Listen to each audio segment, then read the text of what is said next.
സംസ്ഥാനത്ത് 23,608 പേർ HIV ബാധിതരെന്ന് കണക്കുകൾ. കഴിഞ്ഞ വർഷം 1,213 ആളുകളിൽ പുതിയതായി HIV ബാധ കണ്ടെത്തി.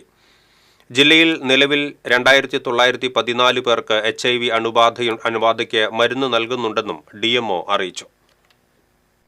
ഒരു മാസം ശരാശരി 100 പുതിയ HIV ബാധിതർ ഉണ്ടാകുന്നു. യുവജനങ്ങളിലാണ് ഇത് കൂടുതലായി വർദ്ധിച്ചു വരുന്നതെന്നും പുതിയ റിപ്പോർട്ടുകൾ വ്യക്തമാക്കുന്നു. 15 മുതൽ 24 വയസ്സുവരെ ഉള്ളവരിലാണ് വൈറസ് ബാധ കൂടി വരുന്നത്. കേരളം HIV സാന്ദ്രത കുറഞ്ഞ സംസ്ഥാനമാണെങ്കിലും മലയാളികൾ തൊഴിലിനും വിദ്യാഭ്യാസത്തിനുമായി ഇതര സംസ്ഥാനങ്ങളിൽ നിന്നുള്ള ആളുകൾ വലിയ തോതിൽ കേരളത്തിലേക്കും കുടിയേറുന്നതാണ് വ്യാപന സാധ്യത വർദ്ധിപ്പിക്കുന്നത്.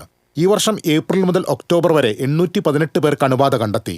കഴിഞ്ഞ 3 വർഷത്തിൽ ആകെ 4,477 വ്യക്തികൾ പുതിയതായി അണുബാധിതരായി.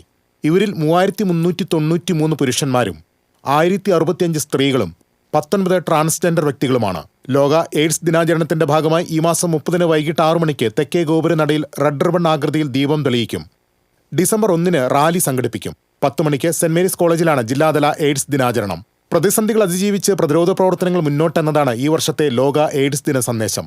വാർത്താസമ്മേളനത്തിൽ DMO TP Sreedevi, AIDS control office incharge Rekha Gopinath, cluster programme manager S Sunilkumar, district education media officer CM Sreeja, deputy district education officer Aljosy Cherian എന്നിവർ പങ്കെടുത്തു. TCV news, Thrissur.